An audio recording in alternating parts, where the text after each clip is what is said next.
السلام علیکم ورحمۃ اللہ وبرکاتہ۔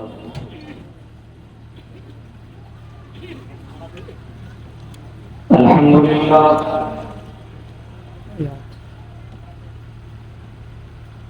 لله نحمده ونستعينه ونستغفره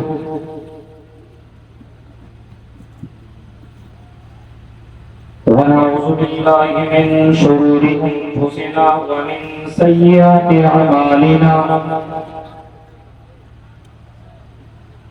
من يهده الله فلا مضل له ومن يضلل فلا هادي له،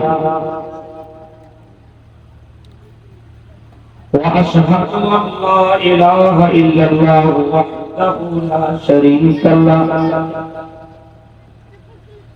وأشهد أن محمدا عبده ورسوله،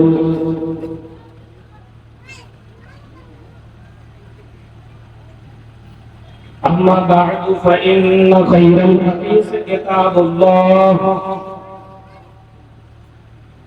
وخير الهدي هدي محمد صلى الله عليه وسلم،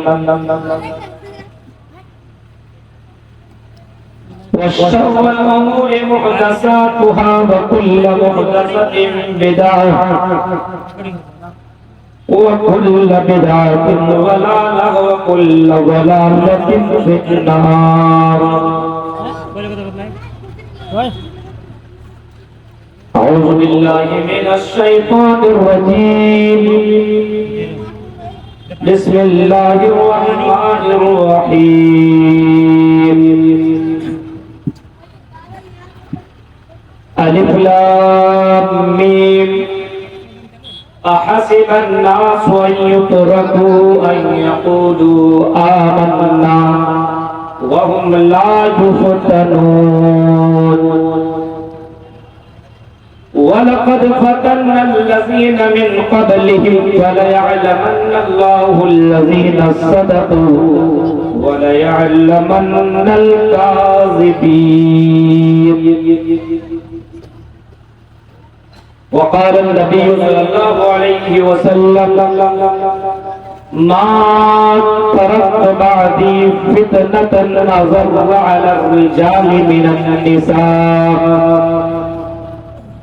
رواه مسلم۔ رب اشرح لي صدري ويسر لي أمري واحلل عقدة من لساني يفقهوا قولي، اللهم رب زدني علما، آمین۔ صدر محترم، ناظم جلسہ، اسٹیج پر تشریف فرما، نہایت ہی معزز مہمانان کرام، اجلاس میں تشریف فرما رانگا اور اس کے آس پاس سے آئے ہوئے معزز سامعین حضرات، اسلامی بزرگوں، نوجوان دوستوں، پیارے بچوں اور پردہ نشین میری ماں اور بہنوں، یہ رانگا کا اصلاحی پروگرام ہمارے بہت ہی مخلص دوست جناب قاسم صاحب نے کئی مہینے پہلے ہم سے رابطہ کر کے لیا تھا، اور اللہ کے فضل و کرم سے وہ پروگرام آپ کے بیچ میں پاکور کی دھرتی پر، زمین پر یہ پروگرام چل رہا ہے۔ کئی خطبہ نے، کئی مقررین نے آپ کے سامنے اپنی باتیں رکھی، اپنا خطاب رکھا، اور میرے بعد بھی آپ کے سامنے دیگر خطبہ آئیں گے۔ شیخ مرتضیٰ سلفی صاحب کا بھی خطاب ہونا ہے، شیخ عبدالغفار سلفی صاحب کا بھی خطاب ہونا ہے۔ مجھے آپ کے سامنے 1-1.25 گھنٹے تک، 11:20 تک مجھے بولنے کا موقع دیا گیا ہے۔ بس چند منٹوں کے اندر میں آپ کے سامنے کچھ قیمتی باتیں بتا کر کے میں اپنی بات کو ختم کر دوں گا۔ سب سے پہلے میں آپ سبھی کو عید الفطر کی مبارکبادی پیش کرنا چاہتا ہوں۔ اللہ تعالی ہماری عبادتوں کو قبول عطا فرمائے، تقبل اللہ منا و منکم۔ اور یہاں کے ذمہ داران، یہاں کے ممبران حضرات کا بہت بہت شکریہ ادا کرنا چاہتا ہوں، اور میں ان کو مبارکباد بھی دینا چاہتا ہوں کہ آپ نے باقاعدہ بہت ہی منظم طریقے سے آپ نے یہ پروگرام رچایا ہے۔ عورتوں کا الگ انتظام، مردوں کا الگ انتظام۔ یہ الگ سی بات ہے کہ اسٹیج پروگرام کی جگہوں سے ہٹ کر کے کچھ لوگ جا کر کے لڑکوں اور لڑکیوں کا سمبندھ الگ طریقے سے کرنے کی کوشش ہو رہی ہے۔ لڑکیاں اپنے پردے سے ہٹ کر کے باہر نکلنے کی کوشش کر رہی ہیں، کچھ لڑکے باقاعدہ جلسہ گاہ کو چھوڑ کر کے باہر نکل کر کے انجوائے اور مستی میں لگے ہوئے ہیں۔ یہ الگ سی بات ہے، لیکن انتظامیہ نے جو انتظام کیا ہے وہ باقاعدہ بہت ہی شاندار انتظام ہے اور مبارکباد کے لائق ہے۔ آپ سب کے میں حق میں دعا کرتا ہوں کہ بار الہ جو آپ نے اتنا محنت کیا، اتنی کوشش کی، اتنی آپ نے قربانیاں دی، اللہ تعالیٰ آپ کے قربانیوں کو قبول عطا فرمائے، اور اللہ رب العالمین جس مقصد کے تحت آپ نے یہ پروگرام رچایا ہے اللہ اس مقصد میں آپ کو کامیابی عطا فرمائے، آمین۔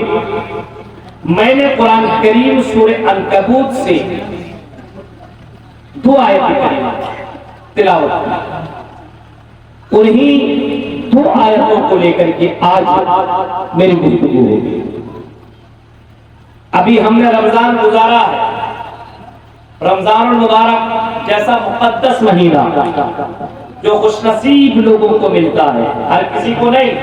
اس سال جو زندہ ہے، یہ ضروری نہیں آنے والا 2026 کا جو رمضان آنے والا ہے، ضروری نہیں کہ اس رمضان تک آدمی زندہ ہے یا اس رمضان کو پائے، ضروری نہیں ہے۔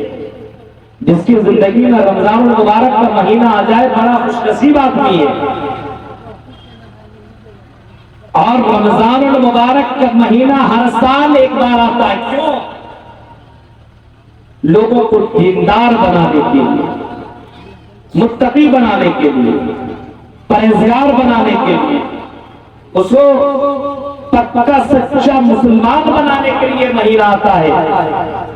اور ایک مہینہ یہ تعلیم دے کر کے چلا جاتا ہے کہ تمہیں 11 مہینے زندگی کیسے کاٹنی ہے، 11 مہینے تمہیں زندگی کس طریقے سے گزارنی ہے۔ زندگی میں بہت ساری آزمائشیں تیری زندگی میں آئیں گی، بہت سی چیزیں تمہاری آنکھوں کے سامنے ہوں گی، لیکن ان تمام چیزوں سے بچ بچ کر کے نکل جانا ہے۔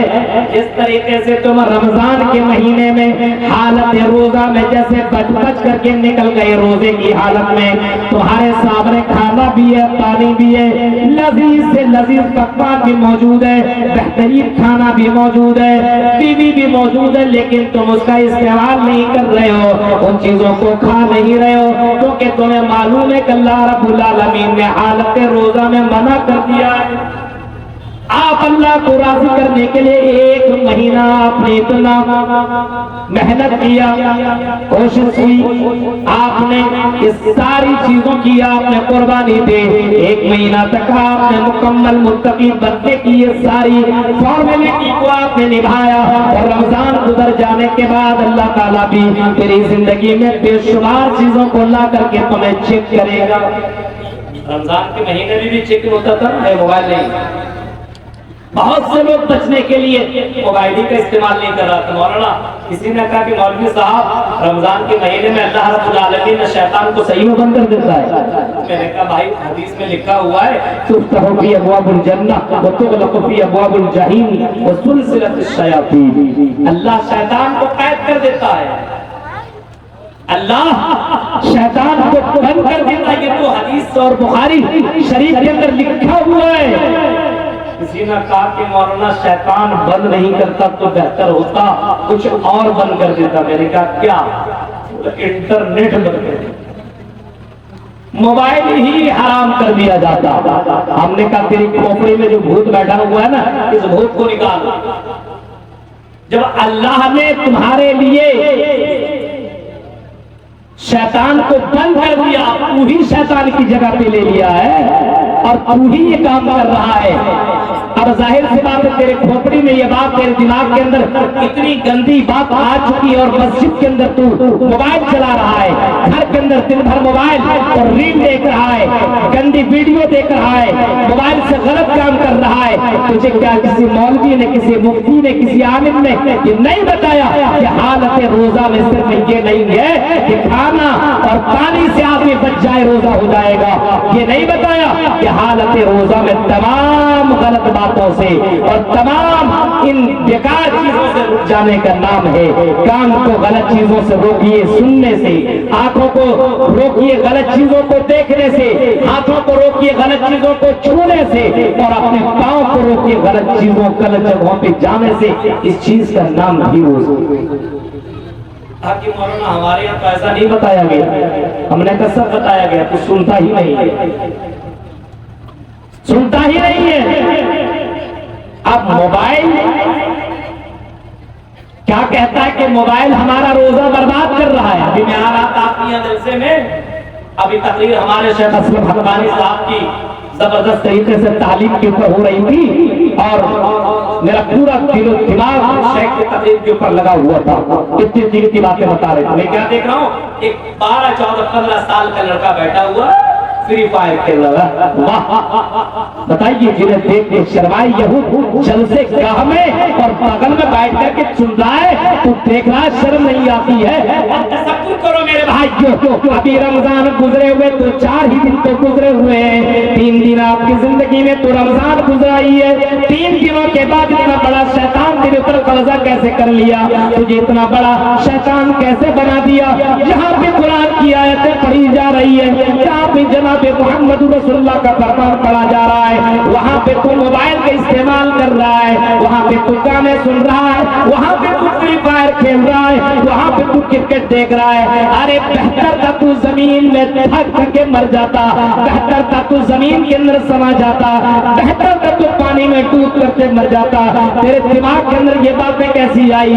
اللہ کی قسم، اللہ والے ایسے بندے بھی گزرے ہیں۔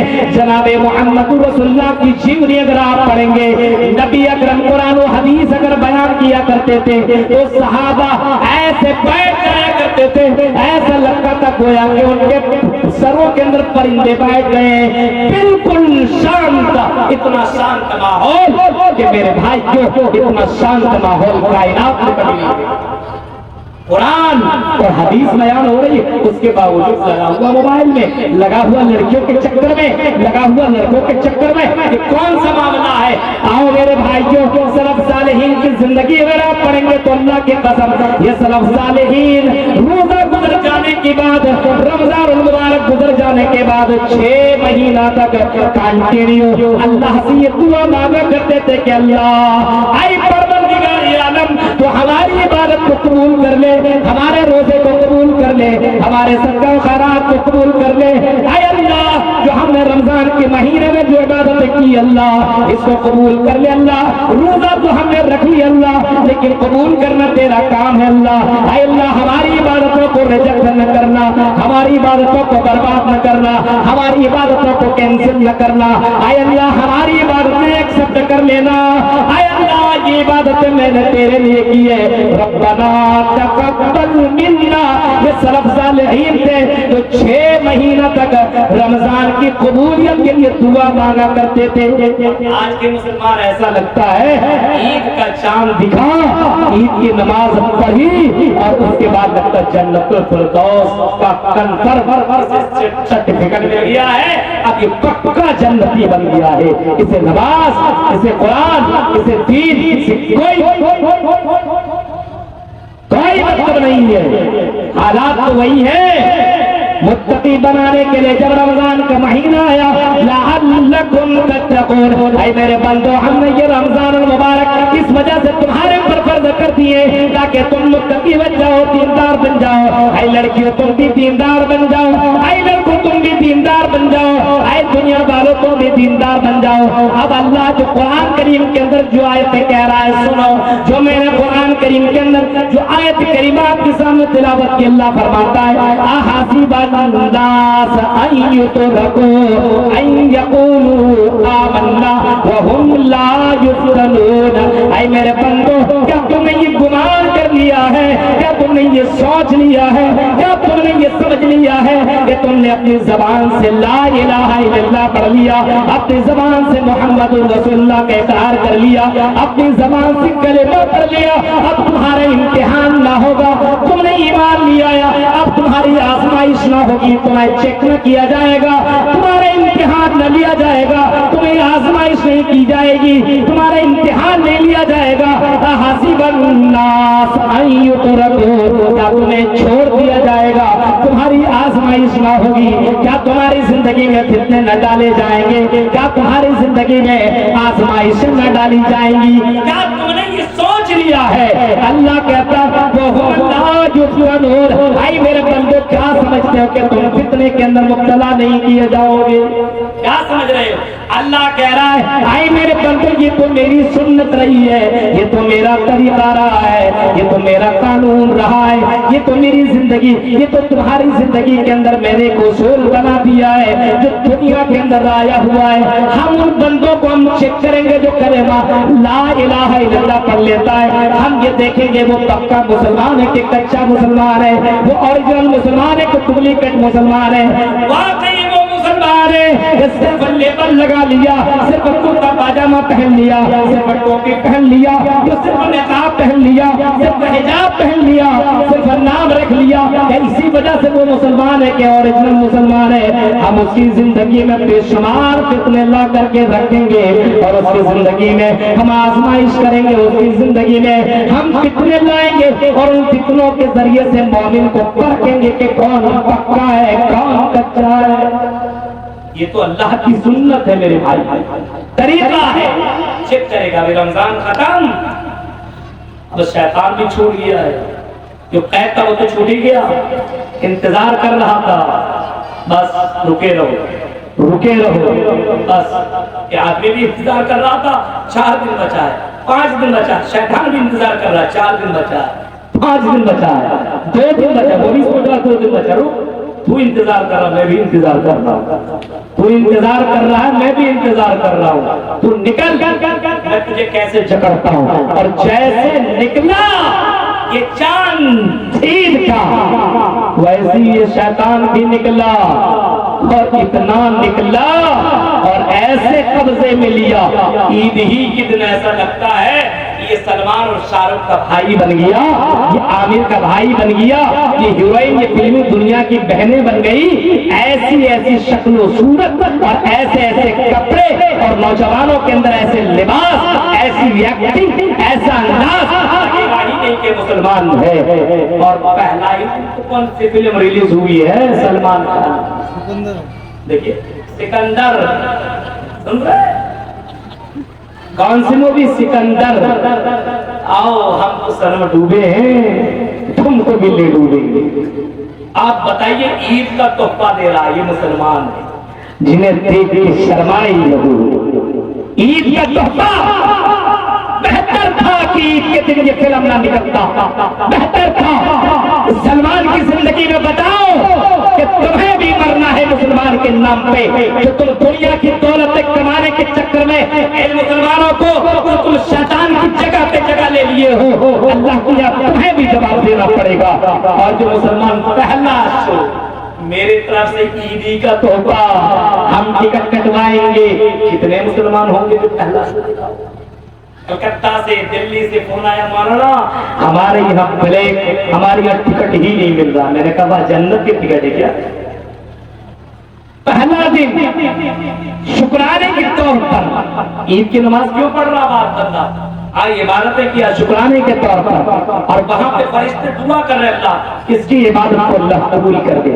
یہ بندہ یہاں عبادت قبول کروانے نہیں گئے، سوچ رہے ہیں سے مولانا تقریر ختم کرے ہم شو کر دیکھنے کے لیے جائیں گے، یہ حال ہے۔ اور اسی بات کرنا تک کے لوگوں سنو، جن جن تک میری آواز پہنچ رہی اسی دن سے ظہر کی نماز میں آپ کو مسجدیں ویران دکھنے لگیں گی، جو تعداد پوری مسجد پھل ہو جایا کرتی تھی پھر وہی نمازی غائب ہو گئے۔ اس سے کیا پتا چلا کہ مسلمان جو رمضان میں نماز ادا کر رہا تھا یہ شیطان کو قید کرنے کی وجہ سے یہ نمازی بن گیا تھا، جیسے شیطان نکلا اپنے قبضے میں کر لیا، یہ خود اس کی گرفت میں پہنچ گیا۔ اب اللہ کہہ رہا ہے کہ ہم تمہاری آزمائش کریں گے۔ تو اللہ نے ہم سے پہلے بھی لوگوں کو آزمایا اور ہمارے بعد بھی لوگوں کو، ہم لوگوں کو بھی اللہ رب العالمین آزمائش میں ڈالے گا۔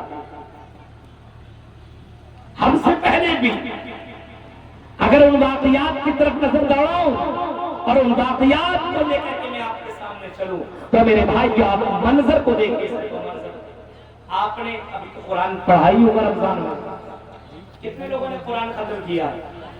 ہاں بتائیے تو، رمضان میں کتنے لوگوں نے قرآن پڑھا ہے؟ ارے دیکھ کے بھائی کتنے لوگوں نے پڑھا ہے؟ کتنے میں؟ 2 4 5 10 لوگوں کے ہاتھ اٹھ رہے ہیں، وہ بھی کچھ بزرگ کے داڑھی والے۔ ارے ہمیں نوجوان چاہیے ہمارے جیسے۔ کتنے نوجوانوں نے قرآن پڑھا ہے رمضان میں؟ مولوی صاحب قرآن کہاں تراویح تو بڑی مشکل سے پڑھے، وہ بھی ہمارے حافظ صاحب لمبی رکعتیں پڑھاتا تو دل تک لگتا تھا بھاگ جاؤ، لیکن کسی مولوی نے ہمیں فتویٰ دے دیا ایک بھی تراویح تم نے چھوڑ دیا تو تیری تراویح نہیں ہوگی۔ میں نے کہا ایک سے ایک مولوی اور کٹ ملا دنیا میں آ چکے ہیں، اب بتاؤ اگر کوئی ایک تراویح نہ پڑھے تو دوسری تراویح نہیں ہوگی؟ یہ کہاں کا فتویٰ اور کس مولوی نے فتویٰ دے دیا؟ یہ نفل نماز ہے، اگر کسی دن آدمی مجبوری میں نہیں پڑھ سکا یا دوسرے دن تراویح کی نماز پڑھے گا تو نہیں ہوگی؟ عجیب مسئلہ ہے میرے بھائیوں، ان مولویوں نے بھی اسلام کو بدنام کر دیا ہے، چوچو کا مربع بنا دیا ہے۔ اسی وجہ سے میں کہتا ہوں کہ میرے بھائیوں اگر کوئی مسئلہ جانتا ہو تو کتاب و سنت کے جاننے والوں سے رابطہ کیجئے، ورنہ ان کٹ ملاؤں کے چکر میں لگو گے تو نماز بھی نہیں پڑھنے۔ ایک مولوی اگر تقریر کر دینا کہ نماز نہیں پڑھو گے، نماز پڑھنا منع ہے، وَأَنْتُمْ سُكَارَىٰ، قرآن میں ہے نا لا تقربوا الصلاة وَأَنْتُمْ سُكَارَىٰ، کہ نماز مت پڑھو، نماز مت پڑھو، لا تقربوا الصلاة، اے لوگوں نماز قائم مت کرو، نماز مت پڑھو۔ اب قرآن میں نماز مت پڑھو، اب یہ مولوی یہی تقریر کر کے چلا جائے اور میں یہ تقریر کر دوں ارے مولانا کلام سبزی جیسا مولوی کا ہوتا نماز مت پڑھو، قرآن سے دلیل دے رہا ہے۔ ارے اگلا جملہ تو بولو، بتاؤ وَأَنْتُمْ سُكَارَىٰ، جب تم نشے کی حالت میں ہو، اور آیت کا اتری اس وقت جب لوگ نشے کی حالت میں ہوا کرتے تھے، اب تو نشہ اگر کوئی آدمی شراب پیتا تو 40 دن تک اگر نماز پڑھے گا تو 40 دن تک اس کی نماز نہیں ہوگی۔ یہ بھی فتویٰ سن لیں۔ ہاں میرے بھائیوں، آؤ میں آپ کو بتاتا چلوں، اللہ رب العالمین کی یہ سنت رہی ہے، اللہ رب العالمین بندوں کو آزماتے رہتا ہے۔ اب رمضان گزر جانے کے بعد آپ کی زندگی میں بے شمار فتنوں نے جنم لے لیا، بے شمار فتنے آ گئے۔ ابھی ایک بڑا فتنہ آیا ہے، IPL کا فتنہ، ہر سال آتا ہے اور اتفاق دیکھیے رمضان ہی میں شروع ہوتا ہے۔ رمضان میں ادھر تراویح کی نماز ہو رہی ہے، ادھر موبائل دیکھتا ہے، ڈریم 11 پہ ٹیم لگانے والا اللہ آج کروڑ پتی بنا دے، اللہ آج میری ٹیم نمبر 1 بن جائے گا۔ بتائیے نماز میں حرام مانگ رہا ہے، حرام چیزوں کی دعا کر رہا ہے۔ اب تصور کیجیے اور سوچیے میرے بھائی جو مسجد میں ہے اور اپنے ٹیم ہر السلام علیکم ہاں ٹھیک ہے اللہ، اب نماز کہاں پڑے گا؟ ٹائم اس میں لگا ہوا ہے۔ اس طریقے کے بھی بہت سارے لڑکے ہیں، بہت سارے لڑکے جو رمضان کے مہینے میں بھی ڈریم 11 پہ ٹیم لگائے، رمضان کے بعد تو ایک نہیں، 2 نہیں، 10 10 20 20 ٹیم لگا رہا ہے، 2 ہزار 1 ہزار اس میں لگا رہا ہے۔ کروڑ پتی بن جائیں گے دنیا میں، گاؤں والا کے پوچھتا ہی نہیں ہے۔ لیں گے تھار، لیں گے یہ گاڑی، لیں گے وہ گاڑی، بنگلہ لیں گے، یہ کریں گے وہ کریں گے، لڑکیاں میری دیوانی ہو جائیں گی، یہ وہ، بس دولت کا نشہ میرے بھائیوں۔ اب تصور کرو جو حرام ہے وہ کل بھی حرام تھا، وہ آج بھی حرام ہے اور کل بھی وہ حرام رہے گا۔ اور حرام طریقے سے پیسہ کمانے والوں سن لو، امام کائنات فرماتے ہیں اس کی نماز اس کے منہ پر مار دی جائے گی، اس کی عبادتیں اس کے منہ پر مار دی جائے گی۔ وہ نماز پڑھتا رہے لیکن مطعمہ حرام وملبسہ حرام وغذی بالحرام، یہ ساری چیزیں حرام کی۔ تو اللہ کے نبی بتائیں، بتاؤ اللہ ایسے لوگوں کی دعا سنے تو کہاں سے سنے؟ حلال کماؤ مسلمانوں، حلال، اور حلال حرام سے بچو، اور اللہ آزماتا ہے حرام سے بچنے کے لیے۔ اب مچھلی کیا ہے ہمارے لیے؟ حلال۔ پہلے کے زمانے میں بھی مچھلی حلال، اور جنت میں سب سے پہلے جو کھانا کھایا جائے گا معلوم ہے؟ مچھلی ہی کا کھانا ملے گا جنت میں سب سے پہلے، مچھلی، مچھلی کی کلیجی۔ ہاں سوچے کتنی بڑی بڑی مچھلیاں ہوں گی جو جنت میں جنتیوں کو کھانا ملے گا، وہ بھی مچھلی کا، اور مچھلی کی کلیجی۔ سوچ لیجیے آپ، اب یہ مچھلی اللہ رب العالمین نے بنی اسرائیلیوں کے اوپر بحر قلزم کے بغل میں رہنے والی ایک بستی ہے جس کا نام تھا ایلا۔ ہاں اس بستی کا نام تھا ایلا، اور پہلے بحر قلزم کے بغل میں یہ بستی بسی ہوئی تھی، اور اس بستی میں رہنے والے جو لوگ تھے یہ مچھلیوں کا شکار اور مچھلیوں کا کاروبار کیا کرتے تھے، مچھلیوں کا کاروبار۔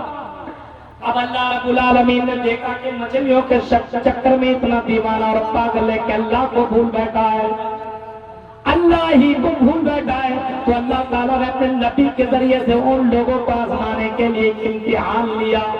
امتحان یہ لیا کہ گاؤں والوں کے اوپر ایک قانون نافذ کر دیا کہ اے گاؤں والوں، اے بستی والوں، اے ایوا ایلا والوں، سنو، تم مچھلی مار سکتے ہو، اتوار کو مارو، سوموار کو مارو، منگل کو مارو، بدھ کو، جمعرات، جمعہ، ان دنوں کے اندر تم مچھلیوں کا شکار تو کر سکتے ہو، لیکن سنیچر کے دن تم شکار نہیں کر سکتے۔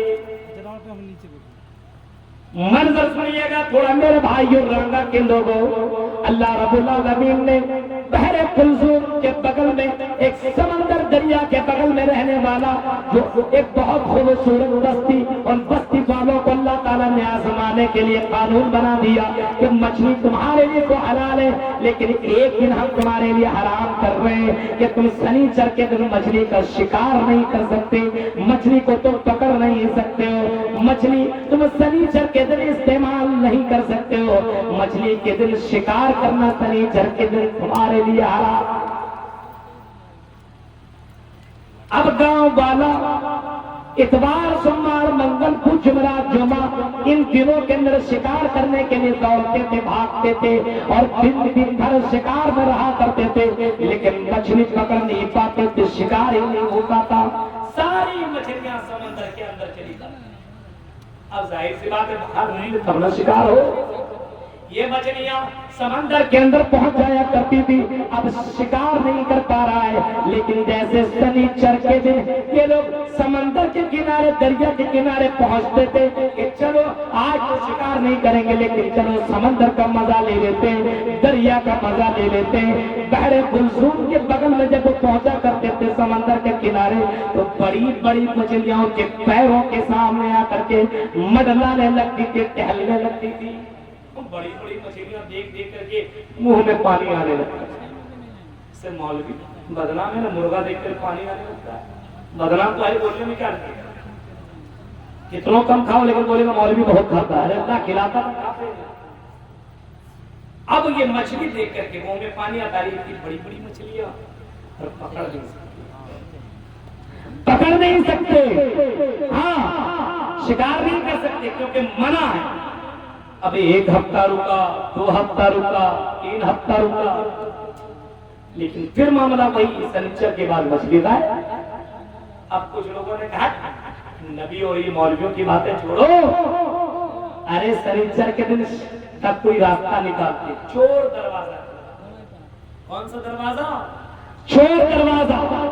ان لوگوں نے سمندر کے کنارے سے، بیچ سے، سمندر سے ایک نلی بنایا، دور تک نالا بنایا، اور اسی نالیوں کے بغل سے دور میں بڑا بڑا گڈھا کر دیا، ہاں کنویں کی شکل میں بڑے بڑے گڈھے کر ڈالے، اور ان نالیوں سے سنیچر کے دن مچھلیاں انہیں نالیوں سے گڈھے میں پہنچ جایا کرتی تھی۔ اب جیسے شام کے وقت مچھلیاں نکلنے والی ہوتی تھی، یہ لوگ اس راستے کو بند کر، نالا ہی بند، وہ نالی بند۔ اب مچھلی اگر جا رہی ہے تو ظاہر سے سمندر میں کیسے جائے گی، بیچ میں تو آڑ ہے۔ اب اتوار کے دن یہ لوگ آتے تھے اور ان گڈھوں سے مچھلیاں نکال لیتے تھے اور مستی کر رہے، ہم تو سنیچر کے دن شکار تھوڑی کرتے ہیں، ہم تو اتوار کے دن شکار کرتے ہیں۔ یعنی انسان کو چونا لگاتا ہے، یہاں اللہ کو چونا لگانے کی، یہاں اللہ کے ساتھ گیم کھیل رہا ہے۔ اللہ تو دلوں کو جانتا ہے۔ انہ علیم بذات الصدور، اے میرے بندو ہم تو تمہاری دلوں کی دھڑکنوں کو بھی جانتے ہیں۔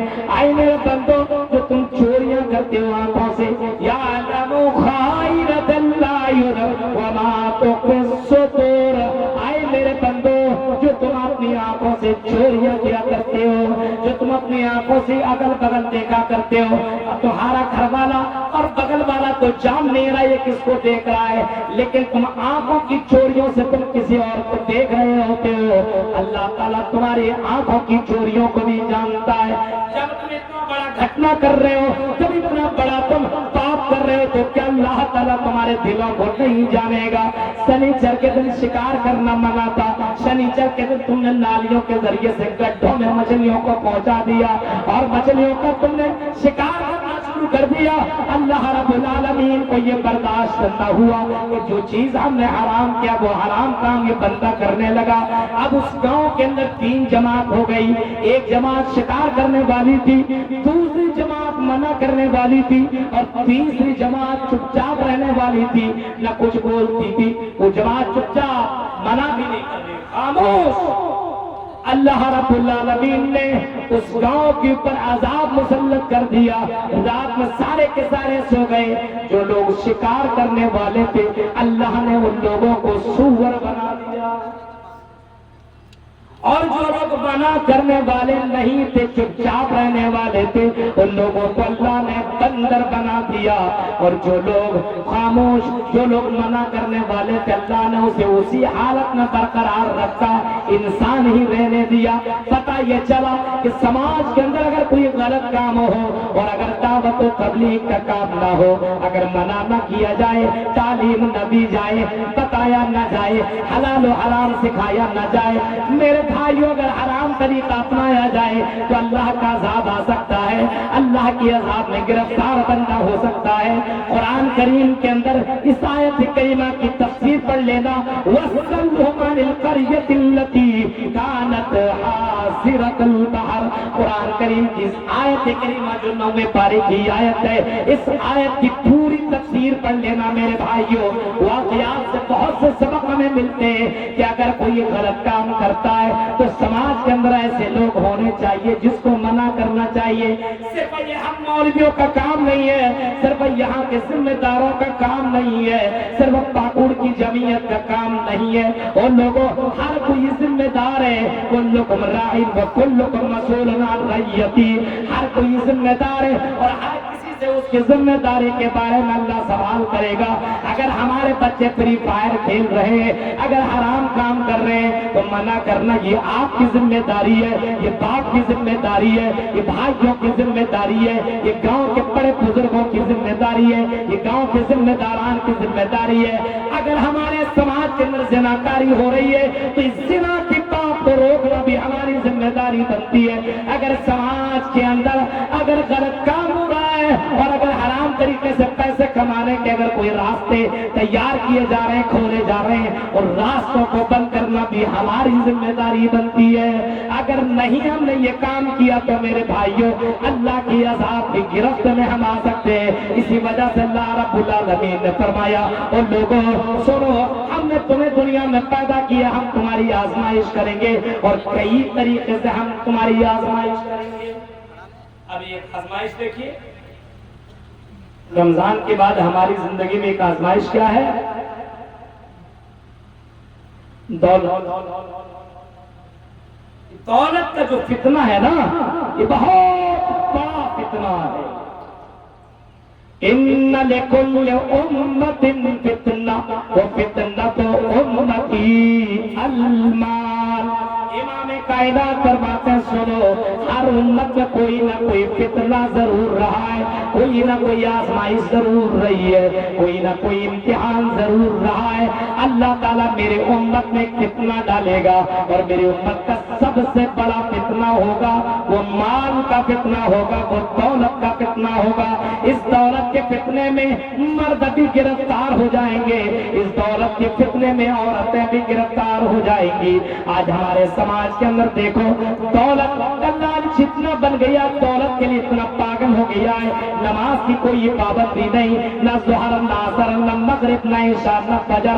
خیر دولت خیر دولت خیر دولت. اللہ کے نبی نے اسی چیز کے بارے میں وارننگ دی تھی اور آپ نے فرمایا تھا لوگوں ایک زمانہ آئے گا کہ دنیا دار لوگ ہو جائیں گے, دنیا سے اتنی محبت کرنے والے ہو جائیں گے کہ تمہارے اندر ایک بیماری آ جائے گی, اس بیماری کا نام بہن ہوگا. صحابہ کرام نے پوچھا اللہ کے نبی یہ بہن کون سی بیماری ہے؟ تو آپ نے فرمایا تو دنیا وکرائیت الموت, دنیا سے محبت ہو جائے گی, دولت سے محبت ہو جائے گی, وکرائیت الموت, اور موت سے نفرت ہو جائے گی.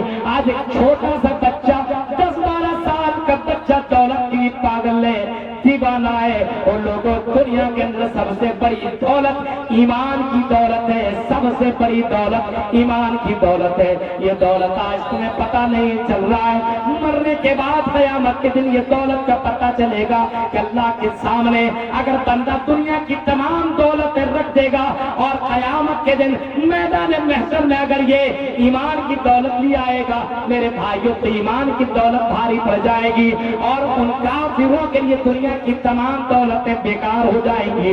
یہ دولتیں پیش کر لینے کے بعد بھی وہ جہنم سے بچ نہیں پائے گا. اللہ کہے گا مجھے دنیا کی دولت نہیں چاہیے, آئی میرے بندے مجھے ایمان کی دولت لا کر کے دکھاؤ. اگر جہنم سے بچنا ہے اور جنت میں جانا ہے تو ایمان کی دولت لاؤ. دولت کا فتنہ بہت ہی بڑا فتنہ ہے. اس دولت میں جہاں لڑکی نے کسی لڑکا کو دیکھا اسٹائل, ارے گاڑی بہترین ہے, کپڑے اچھے ہیں, موبائل آئی فون, دل میں بیٹھے ہم تو صنم کچھ کے مرتے ہیں. بابا آپ کانٹیکٹ کرنا, اور آج کل تو انسٹاگرام نے پاگل کر دیا, پاگل. اب بولیے گا مولانا کیسے معلوم؟ ہم نے بھی انسٹاگرام بنایا ہے, ہم نے بھی بنایا ہے. کیوں؟ ہم اپنی آئی ڈی سے اسلامک چیزیں ڈالتے ہیں. ہو سکتا اللہ کا کوئی بندہ اس کو سن کر کے یا ہو سکتا توبہ کر لے اور ان تمام گندی چیزوں سے رک جائے. ہم نے بنایا. اب بتاؤ میرے بھائی کیوں انسٹاگرام پہ آپ دیکھو مسلمانوں کی تعداد اتنی زیادہ ہے اور لڑکیاں اللہ کی قسم سب سے زیادہ بھرمار پڑی ہوئی ہے. لڑکیاں, مسلم لڑکیاں رمضان کے مہینے میں میرے بھائی جو غور کرو افطار کی بھی تصویر ڈال رہی, ویڈیو بنا کر کے ڈال رہی ہے, اپنے بوائے فرینڈ کو بھیج رہی ہے, دیکھو میں نے افطار بنائی, ہم نے سحری بنائی, ہم نے دیکھو کیسا ڈریس بنایا, ہم نے دیکھو کیسی چوڑیاں لی, ہم نے دیکھو کیسے مہندی لگائی, ہم نے دیکھو کیسا میک اپ کیا. او لڑکیوں ذرا تصور کرو, سوچو یہ سوشل میڈیا کا فتنہ, ذرا تصور کرو جو چیزیں تم دکھا رہی ہو کیا اسلام نے تمہیں یہ چیزیں دکھانے کے لیے بولا ہے؟ حالانکہ اللہ کے نبی جناب محمد رسول اللہ کے اوپر جو قرآن کی آیت اتر رہی ہے وَقَرْنَ فِي بُيُوتِكُنَّ وَلَا تَبَرَّجْنَ تَبَرُّجَ الْجَاهِلِيَّةِ الْأُولَىٰ. اے نبی کی بیویوں تم اپنے گھروں کے اندر ٹھہری رہو, اپنے گھروں کے اندر آرام کرو, بغیر ضرورت کے باہر نہ نکلو, اور اگر نکلنا بھی ہو تو بن سنور کر کے زیب و زینت اختیار کر کے نکلنے کی ضرورت نہیں ہے.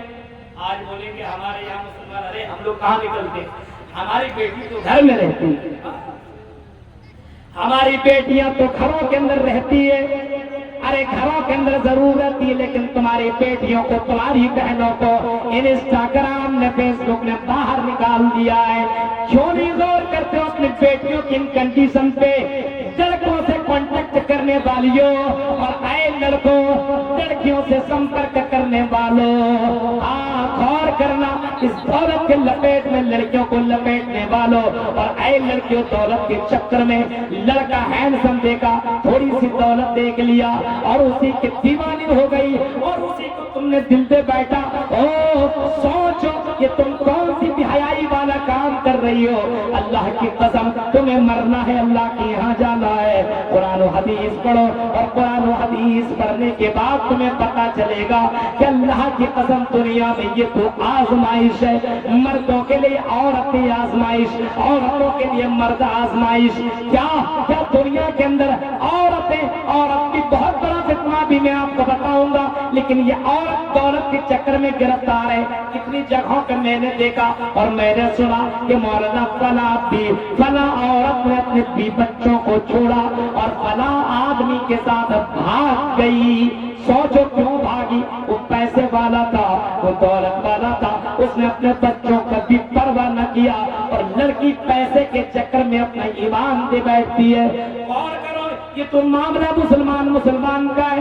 غیروں کے ساتھ ہمارے مسلمان بہنیں، مسلمان بیٹیاں اللہ کی قسم لاکھوں کی تعداد میں غیروں سے سمبد بنا رہی ہے، غیروں کو چنگل میں جا رہی ہے، اور غیر مسلم جب اپنے انڈر میں مسلمان لڑکیوں کو کرتا ہے، یہ تو بہت بڑی پلاننگ ہے۔ اور میری وہ تقریر آپ نے سن لیا ہوگا یا سنا ہوگا، میرے بھائیوں کے غیر مسلموں نے باقاعدہ ایک پلان بنایا ہے، جو لڑکا غیر مسلمان لڑکی کو اپنے چنگل میں پھنسائے گا، اپنے شکار میں لے گا، اپنے گرفت میں لے گا، اپنی محبت کی جال میں پھنسائے گا، اس کو اتنا لاکھ انعام ملے گا، اس کو بنگلہ دیا جائے گا، اس کی پوری طریقے سے روزی روٹی کی ذمہ داری لی جائے گی، باقاعدہ پلاننگ ہو رہی ہے۔ اور ہماری مسلم لڑکیاں انسٹاگرام پہ پھنسی، اور اس کے بعد ہم تو دل کو دے چکے ہیں صنم، اب تو ہم رہ نہیں سکتے تیرے بن، بھاگ جاتی ہے۔ اور میری بہنوں تصور کرو یہ کون سی دولت کا نشہ ہے۔ اللہ کے قسم جناب محمد رسول اللہ کے دور میں دیکھو، حضرت ام سلمہ کا واقعہ آپ نے سنا ہوگا۔ ام سلمہ کے پاس، ہاں میرے بھائیوں، ام سلمہ کے پاس بڑے بڑے پیسے والے آئے، بڑے بڑے دولت والے آئے۔ ام سلمہ بہت ہی زیادہ خوبصورت تھی، بہت ہی زیادہ بیوٹیفل تھی، بہت ہی مالدار خاتون تھی، ٹھیک ہے۔ اب اس کے پاس بڑے بڑے امیر، جب ان کا شوہر نضر بن مالک انتقال ہو گیا، تو جب ان کا شوہر انتقال ہو گیا، اس کے بعد ام سلمہ کے پاس رشتہ آنا شروع۔ ام سلمہ نے پیسے نہ دیکھے، دولت نہ دیکھی، کہا کہ اگر نکاح کرنا ہے تو ایمان کا سرٹیفکیٹ لے کر، مسلمان ہو تب ہی کروں گا، دولت سے ہمیں کوئی مطلب نہیں۔ دولت کی پرواہ تو آج کل تو مسلمان دولت کے چکر میں پاگل، جس کو دولت ملی، گورنری ملی، میرے بھائیو گورنر ہو جانے کے بعد اللہ کے قسم وہ منظر ذرا سنو۔ حضرت سعد بن وقاص کا بھی نام آپ نے سنا ہوگا۔ اب میں یہ نام لینے کے بعد میں ایک سوال کروں، اور یہی لوگ بتائیں گے، مولوی مولانا نہ بتائیں، مدرسہ کے طلبہ نہ بتائیں، سعد بن وقاص کون ہے؟ کون سے صحابی؟ کوئی بتا سکتے ہیں؟ سعد بن وقاص کے بارے میں کچھ پتا ہے آپ لوگوں کو؟ کوئی تاریخ، کوئی اسلامی تاریخ آپ کو معلوم ہے؟ سعد بن وقاص کے بارے میں کوئی بتا سکتا ہے؟ آپ نے سعد بن وقاص کے بارے میں کہیں پڑھا ہے، سنا ہے؟ میرے بھائیوں، سعد بن وقاص وہ صحابی ہیں جن کے بارے میں امام کائنات نے کہا تھا فداک ابی و امی، اے سعد تیرے اوپر میرے ماں باپ قربان۔ یہ سعد بن وقاص ہے جن کے اوپر حضرت سعد بن وقاص کے اوپر امام کائنات کہہ رہے ہیں اے سعد تیر چلاؤ، محمد رسول اللہ کے ماں باپ تیرے اوپر قربان۔ یہ سعد بن وقاص وہ صحابی ہے جن کو اللہ کے نبی نے ایک ہی محفل میں جنت کی بشارت سنائی اور فرمایا اے سعد تو جنتی، اے سعد تو جنتی، سعد فی الجنہ، سعد جنت کے اندر ہوں گے۔ اللہ کے نبی صلی اللہ علیہ وسلم سعد رضی اللہ تعالیٰ عنہ کو دنیا کے اندر جنت کی فکر دے رہے ہیں۔ یہ سعد بن وقاص کی زندگی دیکھو میرے بھائیوں، نبی سے سند لے لینے کے بعد حضرت عمر فاروق کے دور میں سعد بن وقاص کو حضرت عمر فاروق نے ملک شام کا گورنر بنا دیا، ملک شام کا گورنر بنایا۔ منظر دیکھیے، گورنر ایک ملک ہے، ملک شام۔ جیسے ایک یہاں پہ ہندوستان میں ایک خطہ سمجھ لیجیے، جھارکھنڈ، بہار، بنگال، ایسے سے الگ جگہ ہے۔ کوئی جگہ کا ایک پردھان منتری، ہمارے نریندر مودی صاحب پردھان منتری ہے، ہمارے جھارکھنڈ کے مکھ منتری ہیمنت سورین، ایسے الگ الگ جگہ کے الگ الگ مکھ منتری ہے۔ ایسے آپ سمپل میں سمجھنے کے لیے سمجھ لیجئے کہ وہاں کا مکھ منتری بنایا گیا کن کو؟ حضرت سعد بن وقاص کو۔ کہاں کا؟ ملک شام کا۔ اب جیسے ہمارے پردھان منتری جی کبھی جھارکھنڈ، کبھی بہار، کبھی بنگال کا جائزہ لینے کے لیے آتے ہیں، کیا ہو رہا نہیں ہو رہا ہے، ان کی ذمہ داری ہے، ذمہ داری نبھانی بھی چاہیے، آنا بھی چاہیے، بالکل۔ ایسے حضرت عمر فاروق نے جب گورنر بنایا، حضرت سعد بن وقاص کو جب گورنر بنایا، اور حضرت عمر فاروق کو جب پتا چلا کہ ملک شام کے اندر دولت کی ریل پیل ہے، دولت بہت زیادہ ہے، ہریالی بہت زیادہ ہے، پیسہ بہت زیادہ ہے۔ اب ہندوستان میں دیکھیے کئی جگہیں ایسی ہیں، بہت خوبصورت علاقے ہیں، بہت مالدار علاقے ہیں۔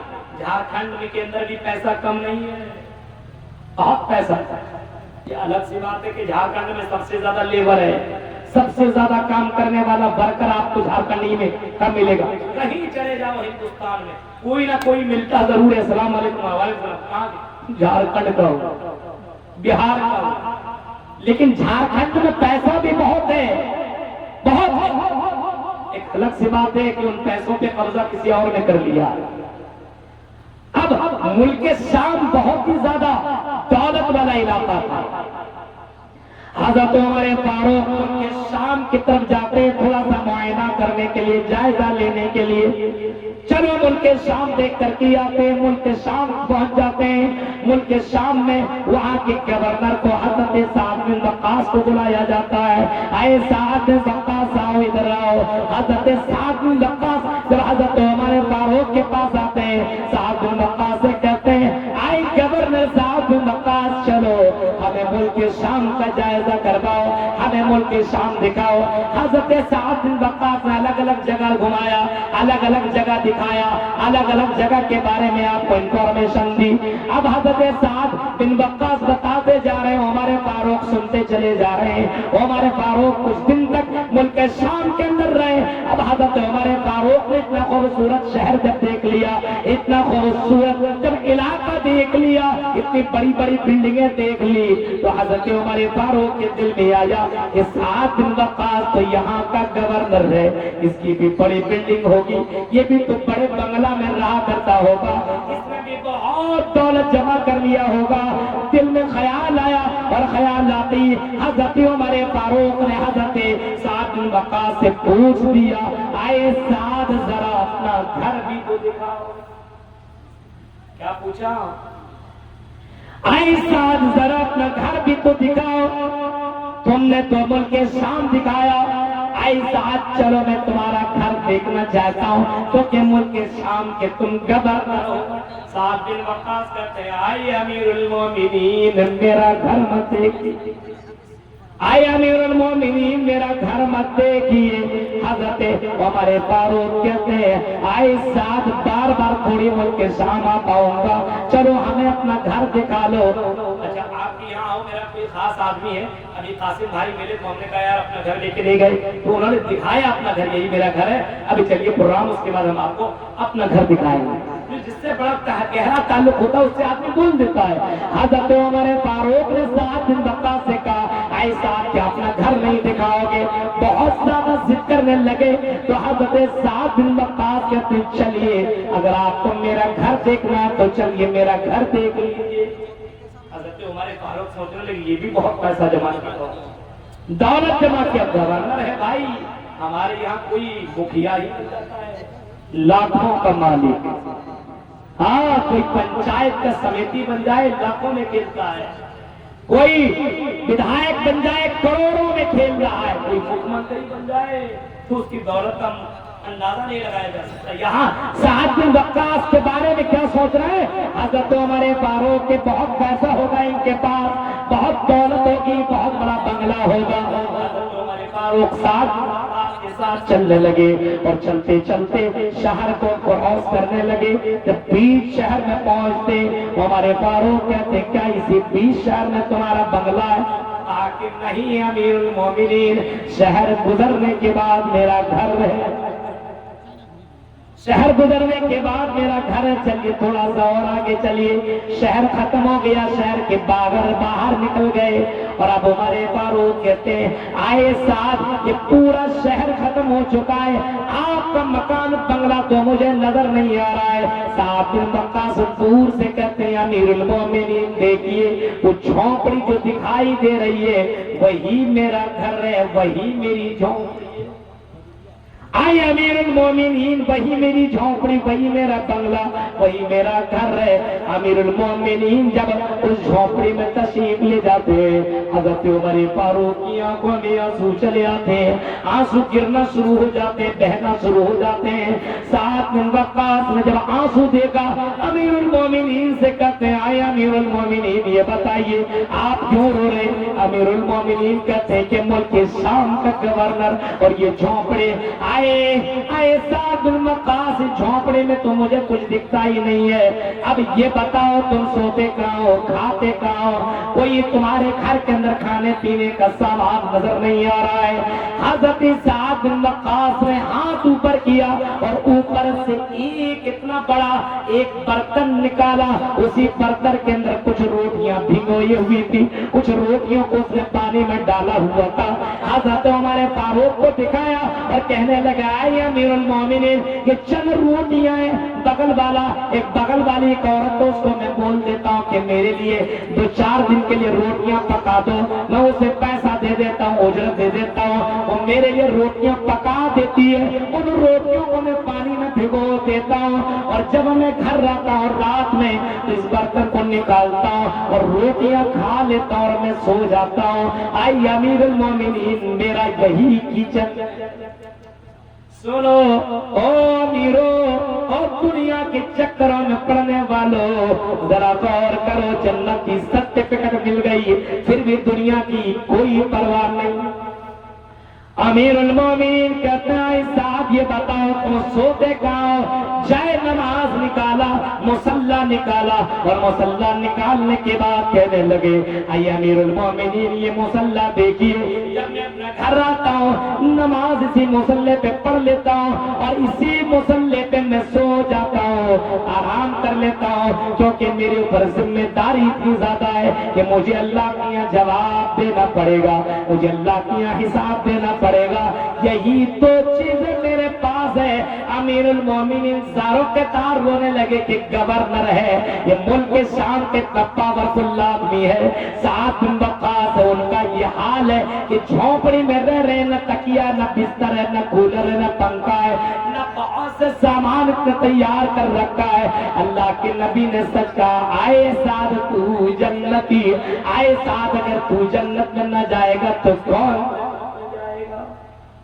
غور کرو میرے بھائیوں، آج تھوڑی سی دولت چلی آتی ہے، تکبر، گھمنڈ، وہ بڑی بڑی گاڑیوں میں گھومنے والا اور گھومے گا مولویوں کے سامنے سے سلام نہیں کرو، ہم تو پیسے والے ہم کو سلام کرو. ایک اتنا بڑا عالم تیرے سامنے سے گزر رہا ہے، آپ بھی یہاں کے امام گزر رہا ہے، آپ اس کو سلام نہیں کر سکتے. یہاں پہ پیسے کی دولت نے لوگوں کو پاگل کر دیا ہے. آج بڑوں کی عزت ختم ہو چکی ہے، علماء کی قدر، مدرسوں کی ذمہ داری ختم. میرے بھائیوں تعلیم کی دوری کا نتیجہ ہے کہ آج ہمارے رگ رگ میں دولت کی محبت بیٹھ ہے اور دنیا کی محبت سما چکی ہے. اس وجہ سے دنیا کے اندر اتنے زیادہ فتنے رونا. دولت حضرت عثمان غنی کی زندگی آپ نے پڑھا ہوگا. حضرت عثمان غنی کی زندگی میں جب قحط سالی پڑا، مدینہ کے شہر سے باہر نکلتے حضرت عثمان غنی اور عثمان غنی کے علاوہ بہت سے تجار باہر نکلتے.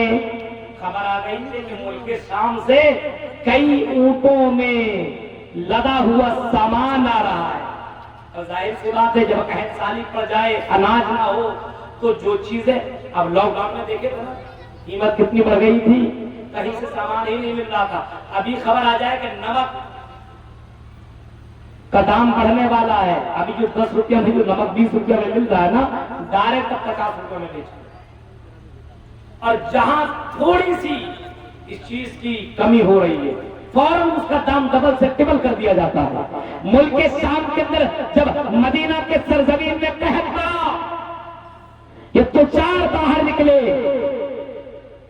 اور باہر نکلنے کے بعد ذرا دیکھو میرے بھائی, دولت کے دلدادوں, دولت کے لالچیوں, اور دنیا میں پیسہ حرام طریقے سے کمانے کے چکر میں لگنے والوں, حضرت عثمان غنی بھی باہر نکلتے ہیں, اور بہت سے تجار, بزنس مین, بہت سے کاروباری مدینہ کے سرزمین سے باہر نکلتے ہیں, اور دیکھتے ہیں کئی اونٹوں میں لدا ہوا سامان آ رہا ہے.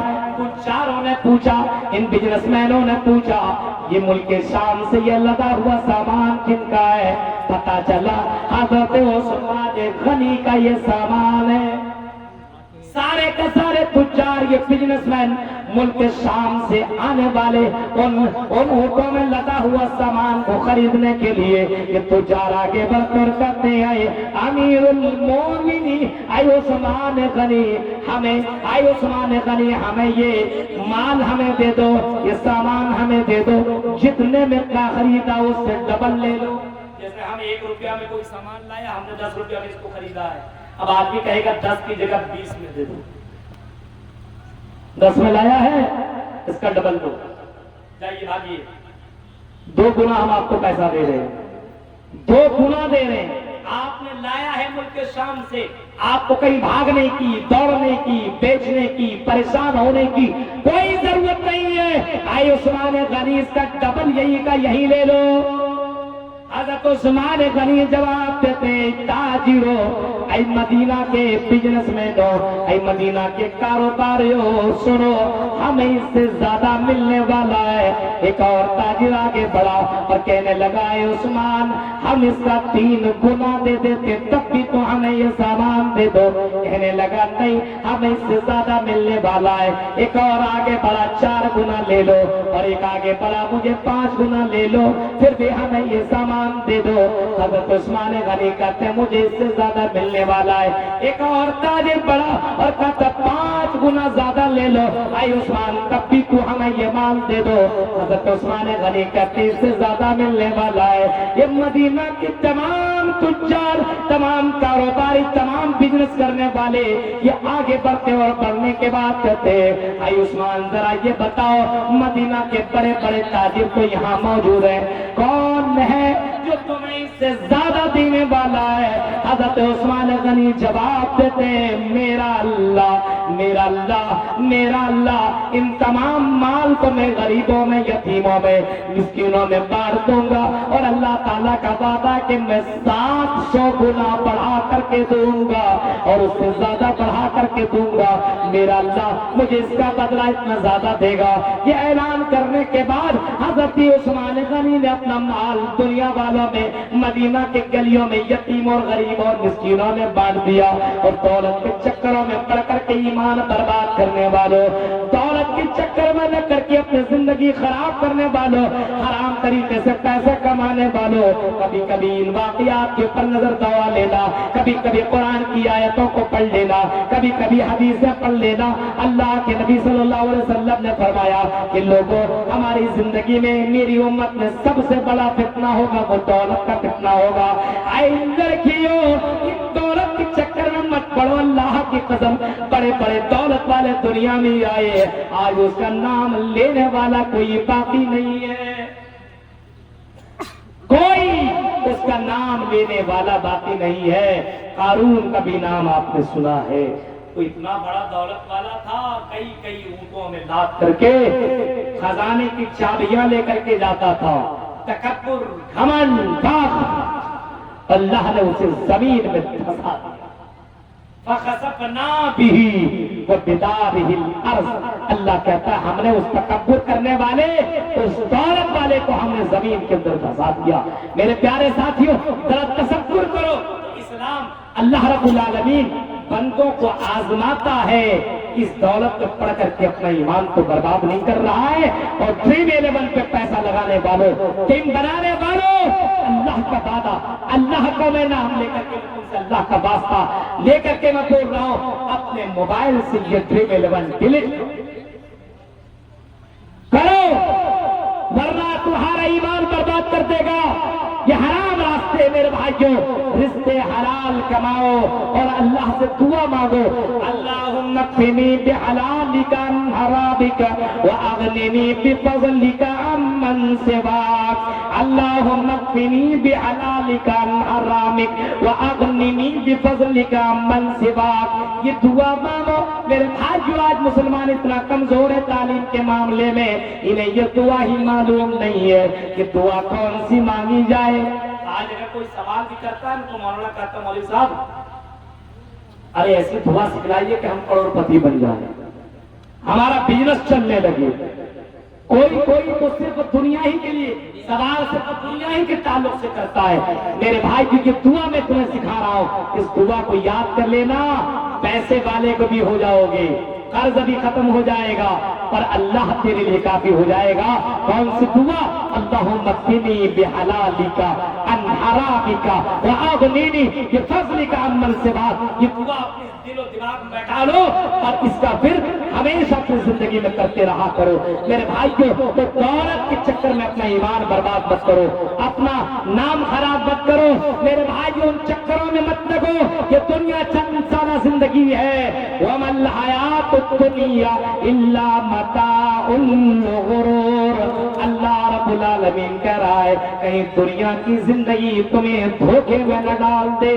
وَمَا الْحَيَاةُ الدُّنْيَا إِلَّا مَتَاعُ الْغُرُورِ. تو میرے بھائیوں، سب سے بڑا فتنہ جو ہماری زندگی میں ابھی آیا ہوا ہے یہ دولت کا فتنہ ہے، یہ مال کا. اس مال کے فتنے میں ابھی شادی کا تو موسم چل رہا ہے ہمارے یہاں جھارکھنڈ میں. ابھی دیکھیے گا پیسہ کیسے شادیوں میں لٹاتا ہے. دیکھیے گا شادی ہونی چاہیے تھی، اس کو اتنی گاڑی بنا دیا ہے نا، دیکھنے والا کہتا کتنا پیسے والا ہوگا، بعد میں پتا چلتا قرضہ لے کر کے اتنی بڑی شادی کیا. اتنی بڑی بڑی پنڈال، اتنے لائٹیں، یعنی غیروں کی تمام رسموں کو ہم نے اپنے اندر لا لیا ہے. غیروں کی جو شادیاں ہوا کرتی تھی آج مسلمانوں کی ویسی شادیاں ہو رہی ہے.